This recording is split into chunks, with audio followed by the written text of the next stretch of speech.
Carrie Dalby, welcome to Reader's Labyrinth. How are you doing tonight? I'm doing great, thank you. Awesome. I'm assuming that this is your home office I see behind you?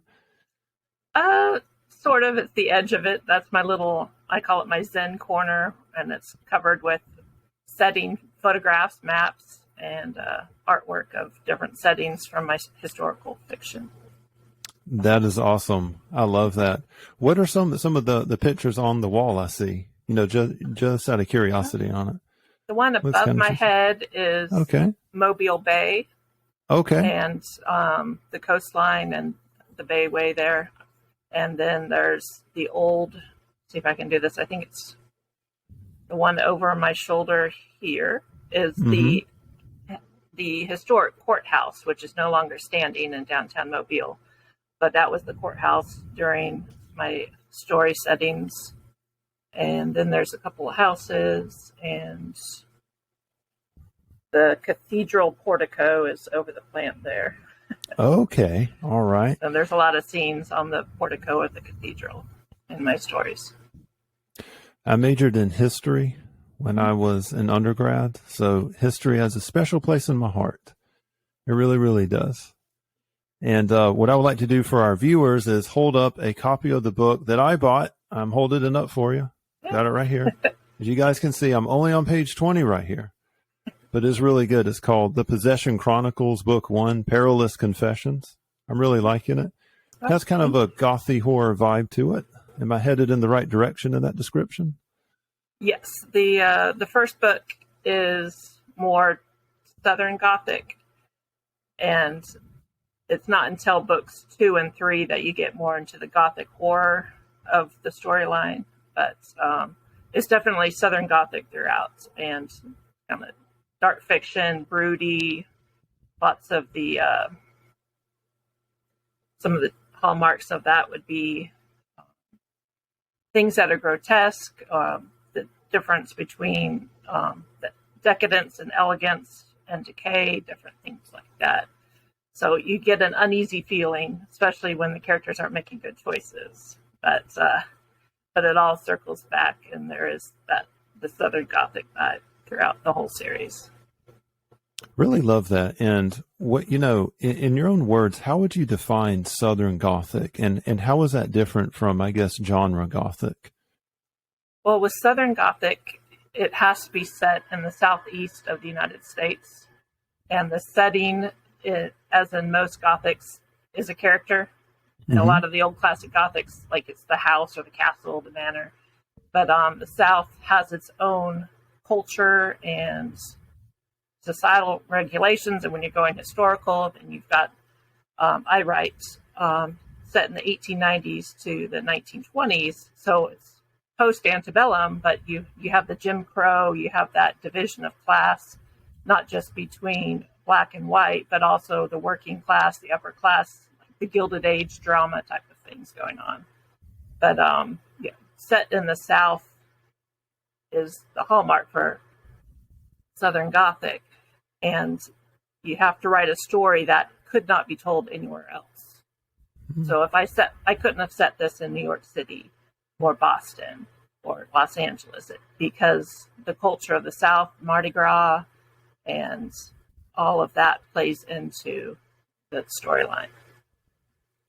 So I've spoken to authors from Britain and from, some other countries, and they all tell me that there's just something special for the writer's mind about the South.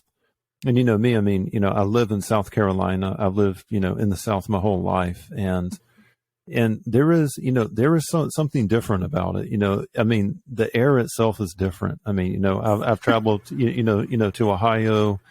I've traveled to other parts of the United States, but the culture itself is a very particular culture. And I noticed that, at least in the book I'm reading, that the setting is in Mobile, Alabama. Is there a reason that you chose this? Is this because this is where you live close to, or is it something else?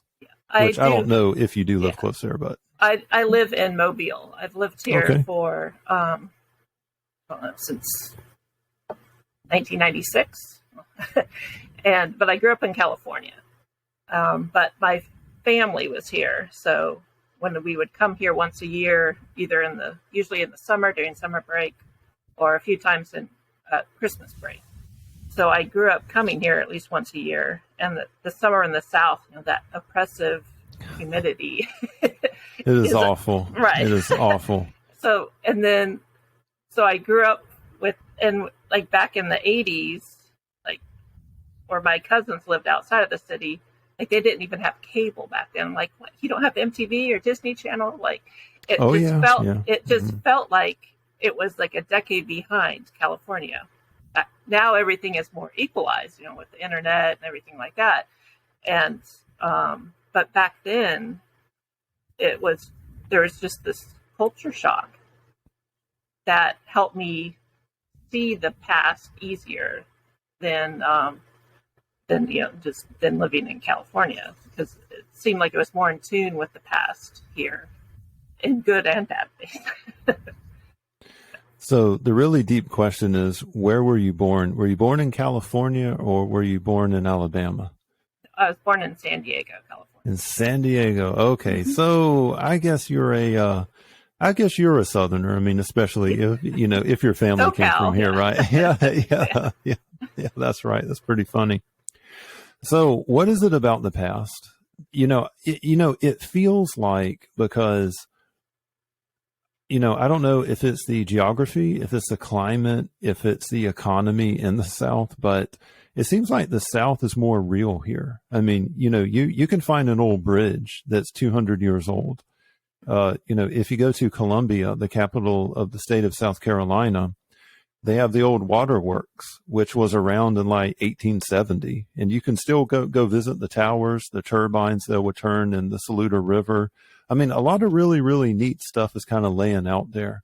So what is it about the past that really kind of draws you towards it and is such a big motivator for your storytelling?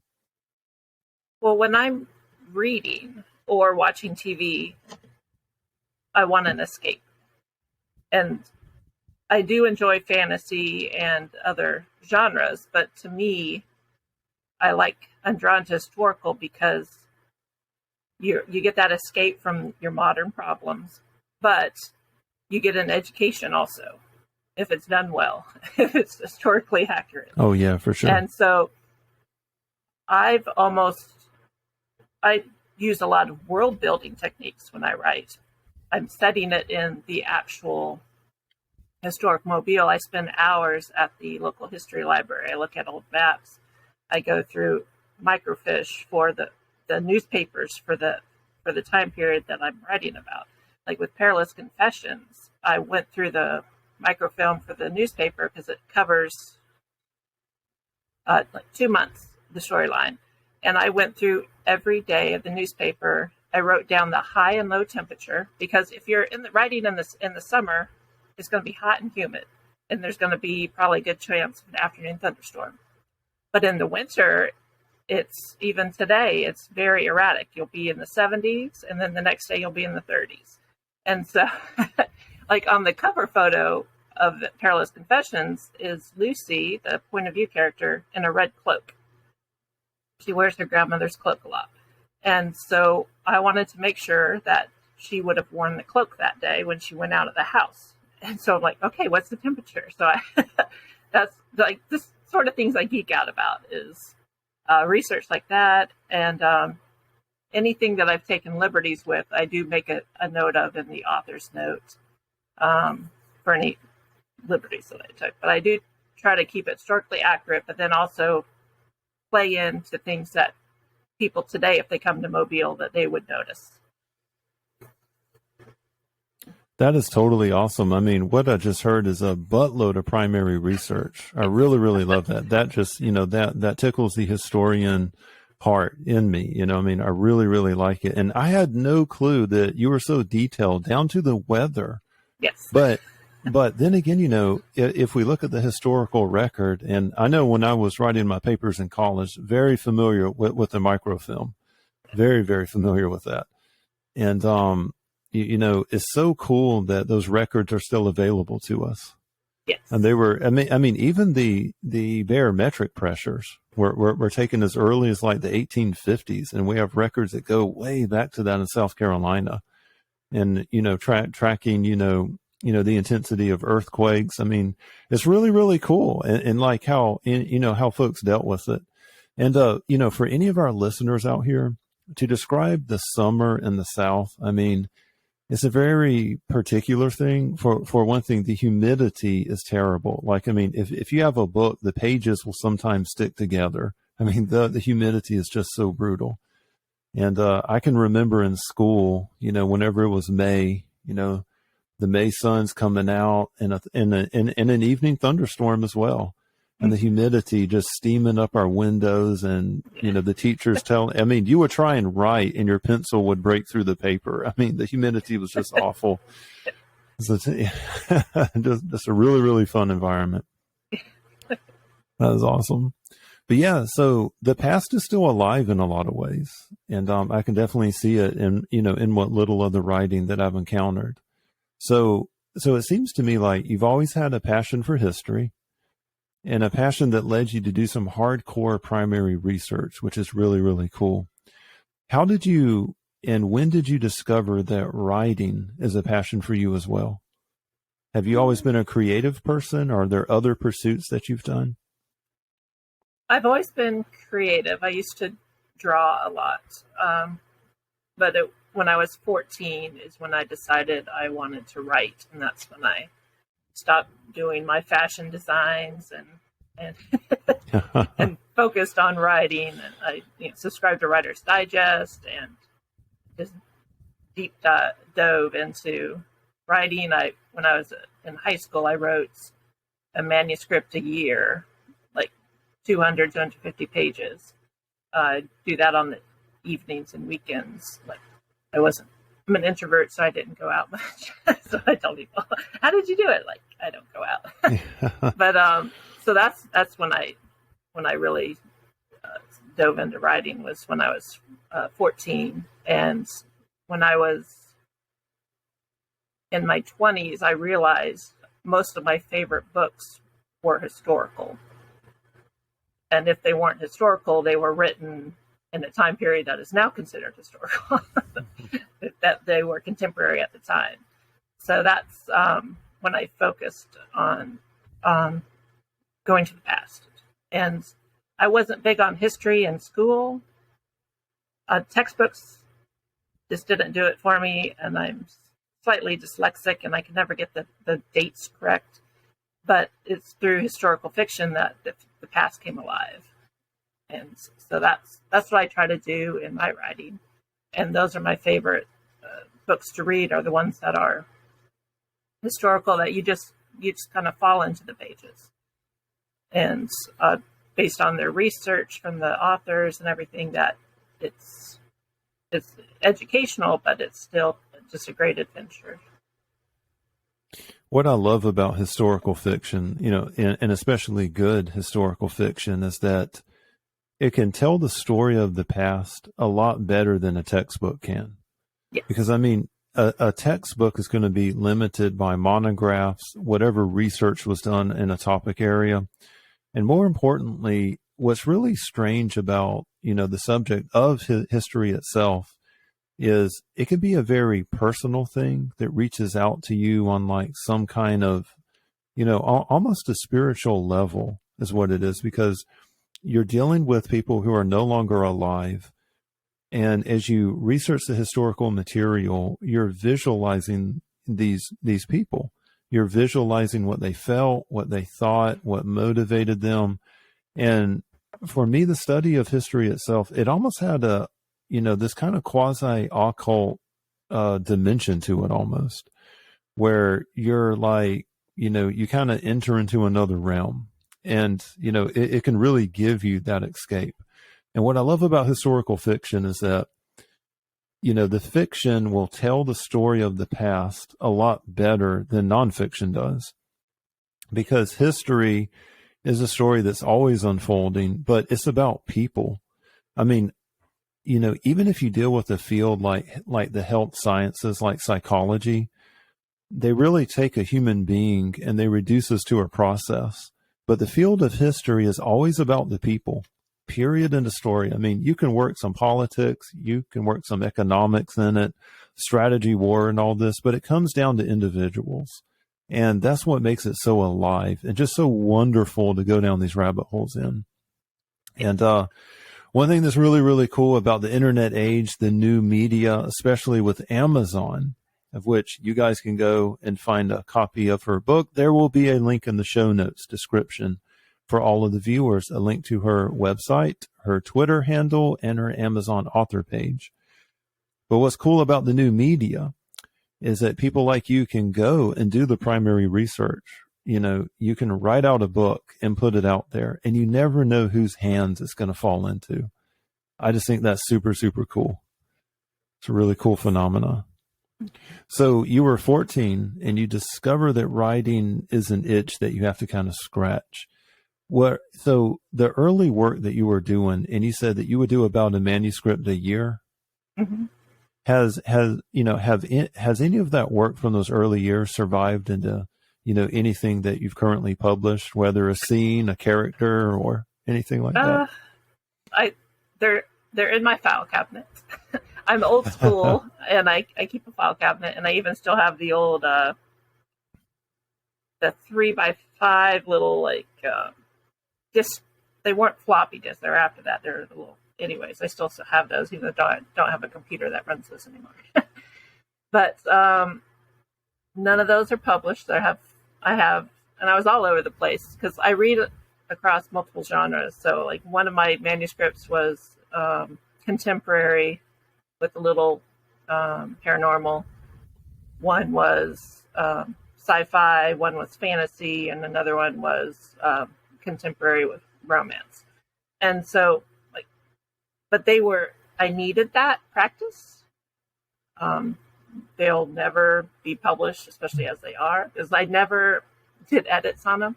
I thought the first draft was perfect. Like that's something that you have to learn as a writer. It's like your first drafts are not perfect, no matter who you are. And the writing is about the rewriting the edits to get the story where it needs to be. But one of them, the one that's actually the sci-fi, has a few of the character names and the theme that is in Fortitude, which is my young adult Southern Gothic. And so I feel like that has morphed into, what is now a published book. But it wasn't, it was my 6th manuscript that was published first. And Okay, I've heard that see. a lot. Yeah. I've heard that a lot. I've heard the average is 7 manuscripts before you publish. And mine was my 6th. Well, if you think about it, I mean, writing is probably the highest expression of language itself. I mean, the first thing we have to do is learn how to read and recognize the symbols and everything. And a lot of folks, I mean, and I hate to say it, but, in America, they never really get past that first stage.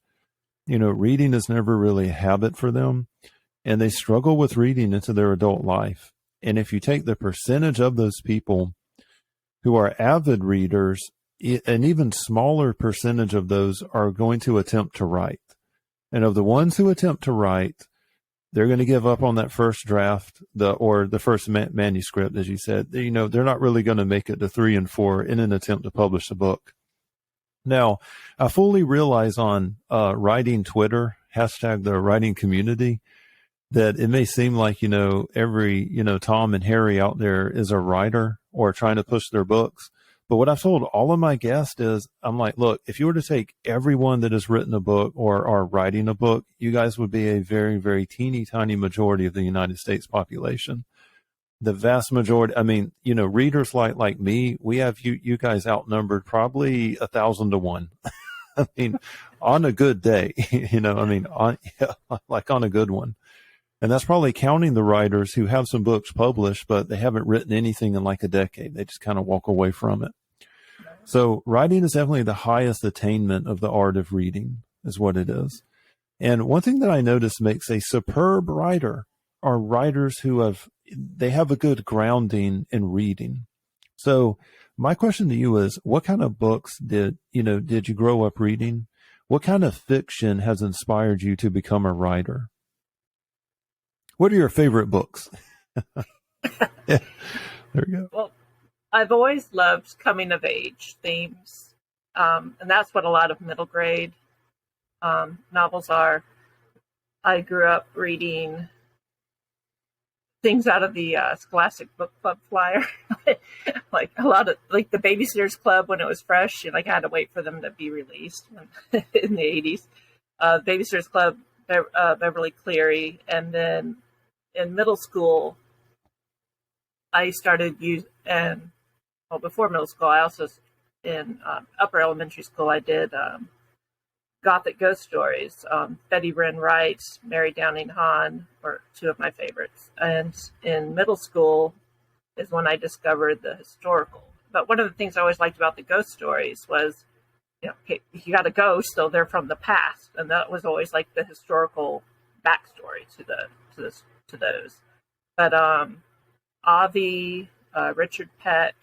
Richard Peck, yeah. Yes, I love Richard Oh, yeah, Peck. yeah. Madeline L'Engle, Catherine Patterson. Those were, and I still consider those names like if I had top 10 authors, Avi, Madeline L'Engle, Catherine Patterson, Richard Peck, Lori Halse Anderson. So that's 5, children's, young adult. And then I call my new top 5 because I didn't start deep diving into adult Gothic until the past 5 years. It'd be Frances Parkinson Keyes, Dorothy Eden, Taylor Caldwell, and those are all mid-century writers that were popular in the 1930s through the 60s or 70s. And they did Gothic romance, Gothic family saga, and then for classics, Nathaniel Hawthorne and the Bronte sisters are some of my favorites. So I think that's probably about 10 for my top 10. Well, that is awesome. You have established your street cred with me as someone who is a reader. Yeah. Yeah, that's right. Not on this show, not on Reader's Labyrinth, because I like to pick really, really good guests, but I have heard some other author interviews on other channels, and the interviewer will ask what books they like and what they read, and I am shocked and amazed that an author would say that they don't read other books. It just kind of makes me fall back. So I don't know, which I'm quite sure that you've heard the expression, there are no stupid questions, just stupid people that ask them. So I need to ask a question, a stupid question. But what's the difference, or what is the dividing line between young adult and adult fiction? Is there some actual science behind the brain development of young adults versus, fully grown adults, or is it theme based? Is it story based? Because you have a young adult series, right? And it's a Gothic kind of. No, both of my young adult published are standalones. Okay, yeah. But a lot of several of the characters in the Possession Chronicles and the Malevolent trilogy, since they're family saga, some of the point of view characters are teenagers, and some of them are adults. But I was the children's book specialist at the local Books A Million for several years. And since that was what I was published in first, was young adult, so that's always been a favorite for me. And I never stopped reading young adult. And that's what I wrote as an adult for my manuscripts that I wrote as an adult first. But the main difference is if you look, children and teenagers always like to read up. They like to read about somebody a little bit older than them. So if you think of the classic Tales of a Fourth Grade Nothing. It's not fourth graders reading Tales of a Fourth Grade Nothing. It's second and third graders. And so when it's usually by the time, especially if you're an established reader, by the time you're 14, you're reading adult books. That's when a lot of people start reading Stephen King. What I started reading when I was 14 was Mary Higgins Clark. She was popular in the 80s and 90s for like kind of like modern Agatha Christie type of thing. But most readers start reading adult by the time they're 14. But the young adult category, the main characters are teenagers. And nowadays, there's a whole different content of what's allowed in the books for teens as opposed to just even like 2-3 decades ago. So there is a lot of what some people might consider adult content, because a lot of teenagers today are going through adult content in their real life. And so, especially with the internet. Oh my gosh. Right. So there is a lot sooner. Yeah. Yeah. So there isn't a lot of necessarily content issues nowadays, but the main characters are going to be usually 14 to 19 for the young adults. And you can go into the subcategories. There's like middle grade and then upper middle grade. And when I read middle grade, my favorite are the middle grades that are usually marked, because the great thing about a children's book is it'll say usually on the back or in the inside flap, if it's a hardcover, what the target reading level is. And all my favorite ones are the ones that say 10 to 14. And that's what a lot of Richard Peck and Avi and different authors like that, a lot of theirs are geared for 10 to 14-year-olds, which is, to me, like the prime coming of age category. But the main thing is that the coming of age themes, and if you're doing the young adult, then they're usually set in high school, because they're ones reading it are usually in middle school, and they like to read up. And then now, in the last decade or two, there's the new adult category, which are usually the main characters, usually college age, and it's them being away from home for the first time, that sort of theme. So it's like a new level of exploration of finding yourself for the themes for that level. That's kind of funny. That's a very 2022 explanation for the new adult. I guess in 1919 we had All Quiet on the Western Front for their version of the new adult. It's like going off, and now we're like, I have to go to college, I'm scared. It's like, that's kind of funny. Yeah, I like that. Well, so you have some experience working in a bookstore then. That's pretty cool. Yes. So the people who are buying the young adult, just to kind of group it all in that category, were they actually young adults? Were they teenagers that were coming in that were flipping through this, or were they, some adults that were buying it for them? Or usually the people shopping the teen section are usually the preteens or early teens. Yeah. All and right. Also there were, and also adults. Yeah. Because it's socially acceptable now. Because I was working there when the Twilight books and stuff came out, and the Harry Potter books, and so I was going to say the Harry Potter books, especially, the Harry Potter books, because a lot of people say I don't read kids' books, but I like Harry Potter. Yeah, that's a kid's book. So they're now it's like acceptable to read, and it to me, I never stopped reading it. I would still buy my favorites. Catherine Patterson put out a new book, even when I was like 18 or 20, I'd still go buy, her new releases, even though they're for like 12-year-olds. But you read what you love. That's like, don't be ashamed. The Harry Potter books finally gave me the courage to take my R.L. Stein books out, my Maya Goosebump books, and display them with pride again. And I could kind of thumb through them again. Yeah. Monster Blood, here we go. So what are your thoughts on young people who are reading books? Because I've seen studies on both sides of the aisle who say that it is a dying art. Yet if you go on social media, on certain social media sites like YouTube here and some other ones, there are videos of young folks that are reading Frank Herbert's Dune, Orson Scott Card's Ender's Game. I mean, they are tearing through some books. I would like to hear your thoughts, but I'm going to give you my own kind of pet theory. I think that the proportion of people overall who read books hasn't changed. I think it's the same now as it was in, the 1950s. But I think that there's just a lot of other shiny things that kind of distract a lot of the people who are administering these surveys. But I think that, hey, someone in the 1950s would probably read about 2 or 3 novels a year. And if they were alive today, they would probably be reading the same amount, and they would be on TikTok. I mean, so that's just kind of my own pet theory on it. But yeah, there is, with everybody being able to express themselves on social media, it's more visual about who's doing what. But at the same time, you got to remember that it's controlled. Like, people are choosing what they're sharing and what they're not sharing. But yeah, if you go to the library a lot, there's kids and teenagers of all ages still at the library. Oh yeah, still there. Bookstores. I mean, there's still going to be the groups of kids that think it's cool to hang out in the bookstore, no matter, even if they have their smartphone in their hand, they're still looking at the physical books.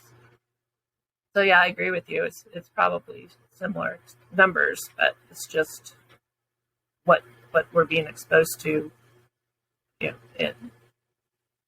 from the media and in the can't think of the right term right now. The numbers, the statistics. Oh yeah. Well, so working in a bookstore, do you have any funny or crazy stories that you would like to share? I know that the world of retail, and I imagine that the selling books itself is a very niche kind of topic. Yeah. So. Oh, geez. It's been a while since I was in charge of the kids section there, but I do help out sometimes at the Haunted Bookshop, which is Mobile's local independent I think I've seen store. some pictures of that on YouTube. Yeah, but it's fun. It's crazy, and it's just, to me, if you go in somewhere, like if it's a bookstore or a record shop, whatever it is, then you're automatically surrounded by people that love the same thing you do, no matter what type of music you listen to or what type of books you read. It's already like common ground, and you already have like an instant connection. Like, oh, you're here because you love books. Just kind of like this. You get the same thing if you go to a concert. You're surrounded by thousands or hundreds, depending on the venue, of people that all are there and united in their love for that artist or that band or whatever. So it's just like, to me, the bookstores and libraries are just a big community of like-minded people that I always say I like to geek out about things, fangirl. So, yeah. There's something so cool and surreal about going into a bookstore, especially if it's an indie bookstore. There's just some really cool ghosts that are haunting the shelves and in the books. And whenever I'm walking in, and I love it, I'll see someone who they're seated on the floor and they're thumbing through a pile of books, and they're carefully selecting the book that they want. And I'm like, you know what? This person, they could be on TikTok, Twitter, YouTube, listening to my interviews, hopefully, guys. But they're in this wonderful little bookshop, where the parking is probably a bad, they probably had to walk ways, or they had to do a parallel parking thing. And now they're seated in front of these books, and they're going through a pile of books, and one lucky book or another book is going to get specially selected. And I just think, there's a ritual to that. It's comforting. It's very warming to see. I really, really like seeing it. It's almost like seeing a mother patting her child on the head or cleaning him up at the park or something. It just kind of warms the soul to see it. So, now that we've got some general, an idea of who you are and, kind of, what makes you tick a little bit, tell us about your writing process itself. So whenever you sit down to write, are you an outliner, or do you just kind of write by the seat of your pants? Do you like to do a ton of research before you write? How does a novel come together for you? For me, I write character-driven stories. So I start with what I call my people. So what I call my characters, they're my people. And I'm a visually oriented person, as you can tell by my crazy wall behind me. And so I collect visuals before I start writing. Since my favorite time period is the 1890s to the 1920s, I search usually on Pinterest for Edwardian or Gilded Age or Ragtime era portraits of people. And I choose a historical photo for my characters. So that gives me what they look like.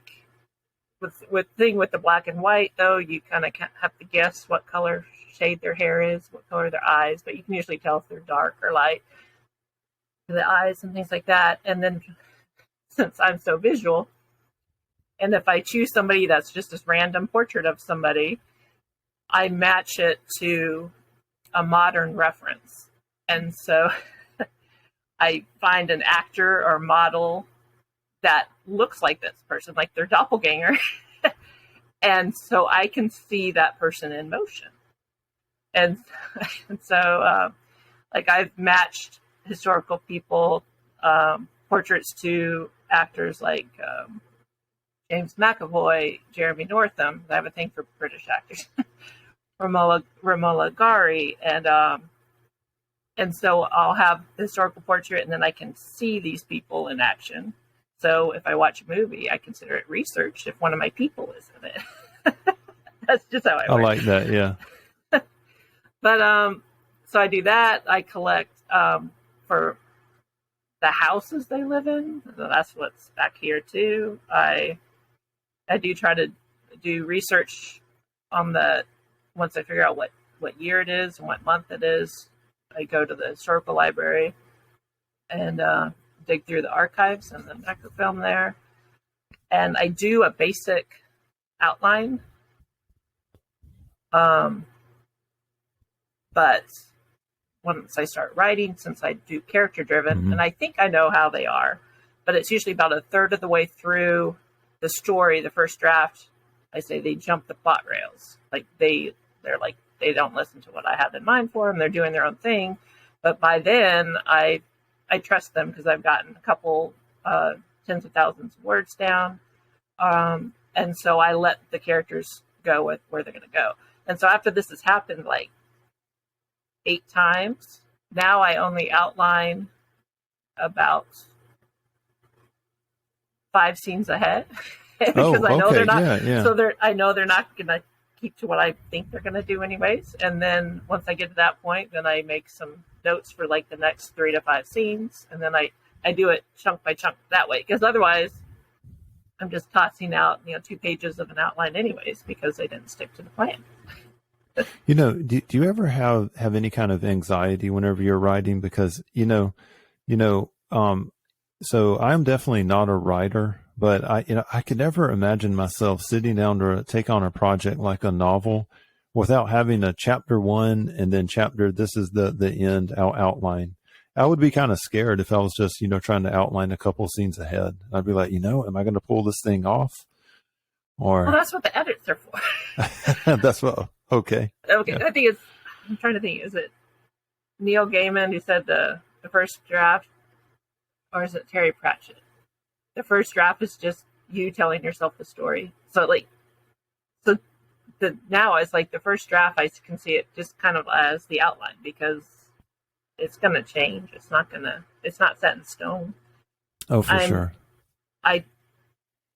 I do keep all my drafts when I get, like, I title the first one draft 1, and then I let it sit for a couple days or a couple of weeks, and then I go back through it and I change the name of the file to draft 2, and I go through it. So I can go back and see how much has changed, and it's still there. So if I decide, I need that, then I can copy, paste, move it over, or whatever. Yep. Well, that was super cool. And let's see, I'm trying to think. Who was it who said to write is human, to edit is divine? Was that Ray Bradbury, or am I thinking of I've heard who said that? Yeah. I can't remember though. Yeah, I can't remember. I just thought of that quote whenever you were telling me about the edits and stuff like that. So that's pretty neat. Yeah. So how would you categorize your writing? Is would it just be Southern Gothic? Would it be Southern Gothic horror writing, or is it something that is just kind of evolving, I guess? Would it kind of depend on the book itself, the series?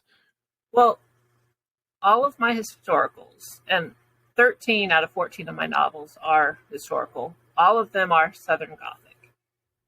Fortitude is Southern Gothic coming of age, because the main character is a teen, and it's geared for teenagers, but adults like it too. But then the Possession Chronicles and the Malevolent trilogy are both Southern Gothic family saga, but a few of the books in the Possession Chronicles could also be categorized as Gothic horror because of the themes, and there's demonic infestation, there's exorcism, and those type of things going on, which can give it that label also. But it's still Southern Gothic, and it's still family saga, but it does have the Gothic horror elements to it also. And some people call them Gothic romance, but not all of them. Not all of the books ends with a happily ever after. So I like that. That's as a reader and a writer, I liked the not knowing. I have read a lot of Gothic romance, and you're going to get that happily ever after. But with the Gothic family saga, there's no guarantees. Not everybody's going to make it out alive. That's what I tell people. So I like that uncertainty as a reader and a writer, because it's not a formula. You don't know that there's going to be the great romance that at the end. But that's something I enjoy. I like that air of uncertainty, but only when reading, but not in real life. If that makes sense. I like to know what to expect in real life, but not when I'm reading. Oh yeah, for sure. So you mentioned some demonic infestation, and I think you said ghosts and some other paranormal stuff. What kind of research went into that when you were preparing to write about it? For the Possession Chronicles, most of the main characters, like 90%, are Catholic, and the house with the demonic infestation is a Catholic household. And so I read 2 autobiographies by, I'm going to pronounce his name wrong, Father. I can't think of it right now. Does it start with an A? Amaranth? That's right. Yes. Yeah, that's right. Father. Yes. I read 2 of his books that he wrote that were translated from Italian. And then I read several others that he was mentioned in, of just an overview of exorcism and all that stuff. And then I also read C.S. Lewis, The Screwtape Letters. Oh. Yeah. It just said, okay, more insight. How do these demons work? Because I wanted to treat it, some people call it paranormal, but when I'm grounding it in someone's belief system, I don't want to call it paranormal. So I was trying to be as true to the system, the belief structure, and everything of how it works. And several of my core readers are Catholic, and they said, "Oh, you got the Catholic guilt perfectly." I'm like, "Oh, yes, thank you." But so I did a lot of reading with that, and then afterwards, after the series published, they put out a documentary of him performing an exorcism, and I watched it. I'm like, oh, okay, I got it right. I was so happy because I've never seen The Exorcist. I've never read The Exorcist.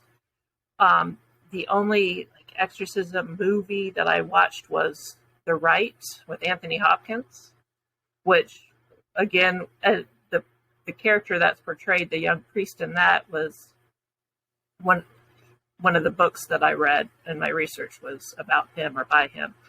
And so, I try to keep to the facts and not, make it Hollywood type of.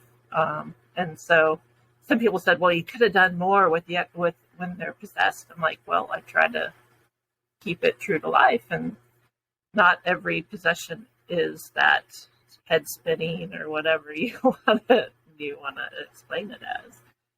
I did. Yeah. lot of research for that too. I heard a diocesan, this exorcist. Well, he used to be the diocesan exorcist, and he made a comment. He said the movie The Exorcist would be like if you took in the past 200 years all the priests that were, charged with the faculties of exorcism by their bishop, and they were asked to tell the one scariest story that they can think of, and they put it all in the movie, he said. And he said most of them were just really, really low key. Nothing, if anything, would happen. And he says it was just, strictly this internal fight. So it sounds like you really did your homework in that. I'm really, really impressed to hear that. And that's going to motivate me to really kind of dive in. And what book or book series can our viewers look at to really kind of, to experience the story in that, where there's some exorcism, some demonic infestations? Would be the book 2, Murmurs of Evil. Okay. That's in the Possession Chronicles. And I tell people you can start with Perilous Confessions. There's also a novella, which is 1.5, Mosaic of Seduction. And then Murmurs of Evil is number 2. And so I tell people you can start on any of those. If you're into Gothic horror, you can just start on Murmurs of Evil, book 2. And it's books 2 and 3 that are the heaviest, with the actual possession and infestation and exorcism. But the whole series deals with people's personal demons, which that Screwtape Letters came into play, because it doesn't just happen overnight type of thing, because the temptations and everything are picking away at the individuals. And so, but yeah, the whole series, personal demons, but if you want actual demons, then books 2 and 3. And what's the difference between a demonic infestation and a demonic possession? Is there a technical distinction between the two? The infestation is of a house or object.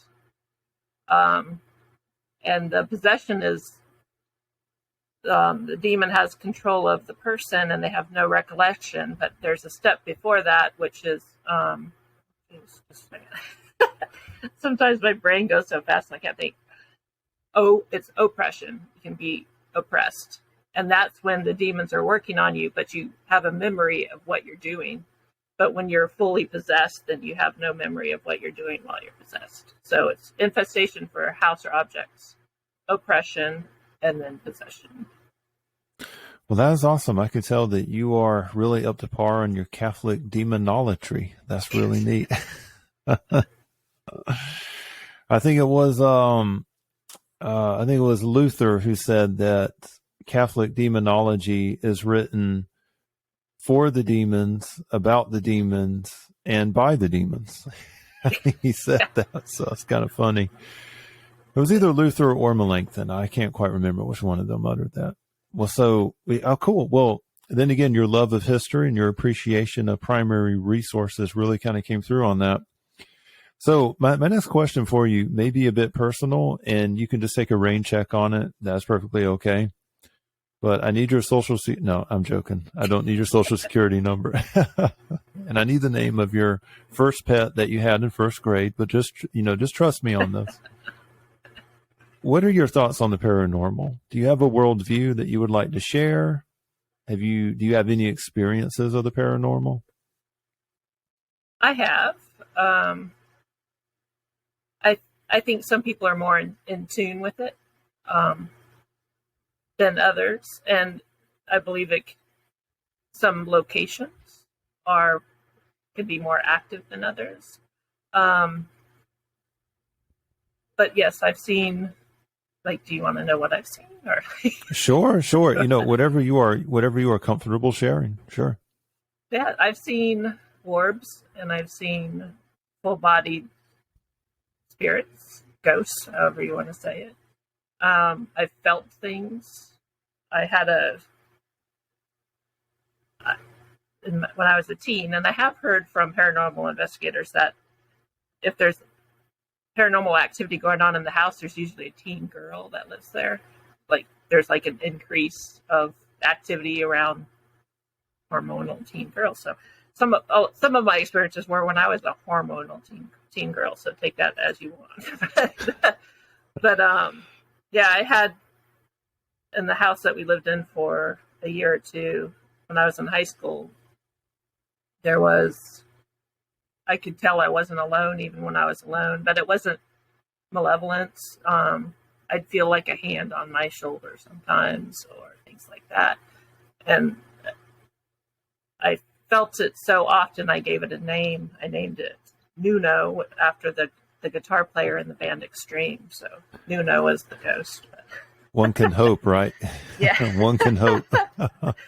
But yeah, so but I haven't sought it out lately. Like I had too much going on, but I haven't.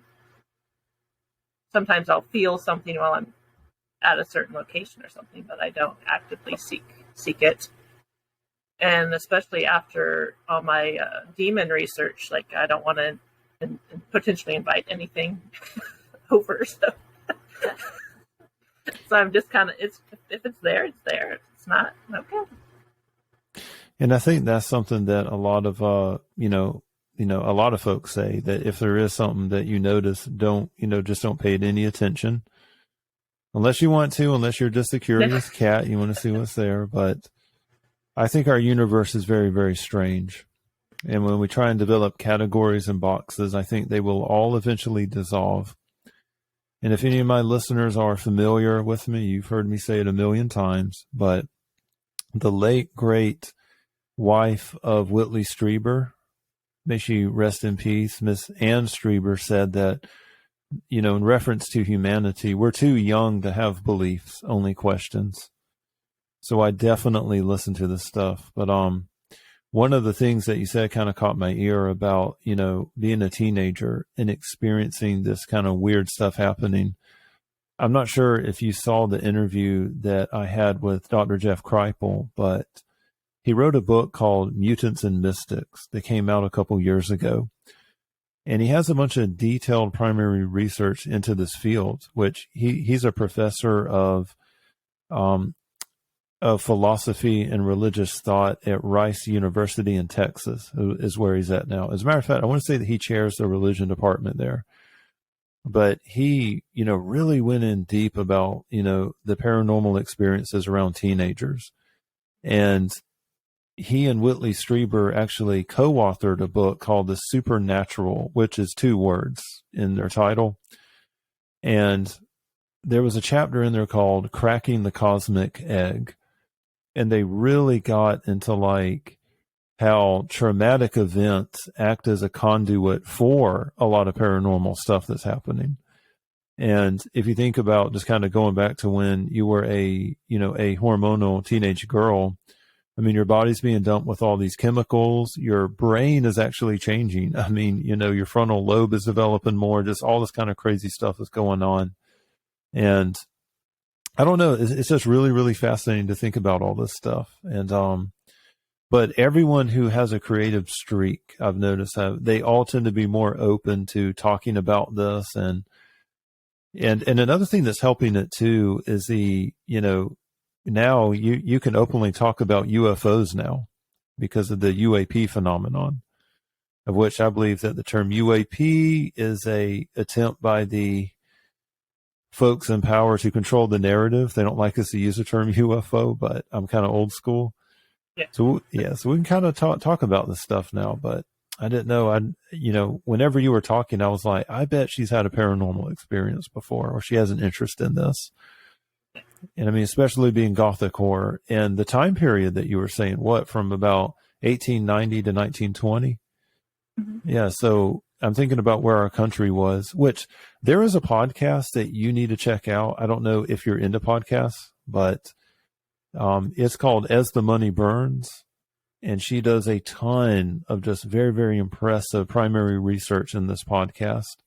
And it's about heiresses who are, they've come into some money. And I mean, there's just all these elements that get blended together in her podcast, but it's something. As a matter of fact, I may put a link in the show notes now that I think about it. But I'm thinking about, Oh, yeah, but I'm thinking about where our country was. I mean, our culture was on a balancing point. I mean, especially in the South. I mean, you had Jim Crow that was coming out, and you had this kind of post-industrial landscape that was spreading out. But a very, very good setting for a Gothic novel is what it was. Yeah. So, is there anything else that you would like to share with us before we close out, Carrie?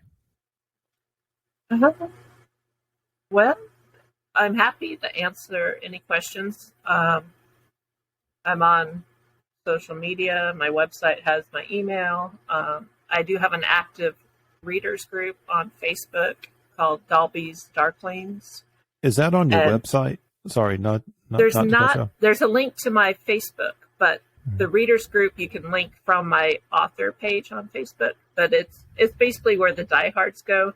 And I do a lot of behind the scenes character, like I do have characters take over the page for a day, and people can ask the character. Oh, that is awesome! I love that. Oh my gosh! So if you read the Possession Chronicles, whoever, and you want more, you want to talk about the people. We've got people that are Team Alex, people that are Team Freddie. People. Alex, yeah. Who did you base Alex on? What a British actor. That's that one was actually a model, a Swedish supermodel named Benjamin Edom. Oh, okay. A modern reference for him. So my homework assignment for you is my favorite British author is Rufus Sewell. It's Sewell. Yeah. Yep. Yeah. Okay. You know who I'm talking about then. Oh, yeah. Yeah, that's right. He was in the Man in the High Tower series, Dark City. Oh man, he was in a lot of great stuff. So yeah, he was in one of, I have a habit of picking short-lived TV series, and he was in one here in the U.S. probably about 15 years ago that lasted one season called 11th Hour, and I loved him in that. Okay, yeah. Cool. Well, so for your homework is your next story needs to have him in it. It needs to be based on what he looks like. He has a very distinct look, too. I mean, very, very distinct. I mean, he stands out I have to find the historical picture that would match him, though. Oh, okay. That's right. Maybe if we took Abe Lincoln, gave him a better face, we shrank him a little bit, rearranged his jawline, we could have Rufus in there. Yeah. And I would like for my viewers to know that if you check the show notes, I will do some research and get some good links in there for you where you can find Carrie's work. You will also find a pinned comment with the detailed timestamp of our conversation, and I will put a link in the timestamps as well so you can find her books very, very easily. I would invite you to go and jump in the Possession Chronicles with me if you guys haven't, and I'm going to see where Carrie takes me. Let's see where this book goes. Well, Carrie, thank you, and it was a pleasure having you on Reader's Labyrinth. All right. Thank you, Frank. Thank you very much. You have a good one. All right. You too.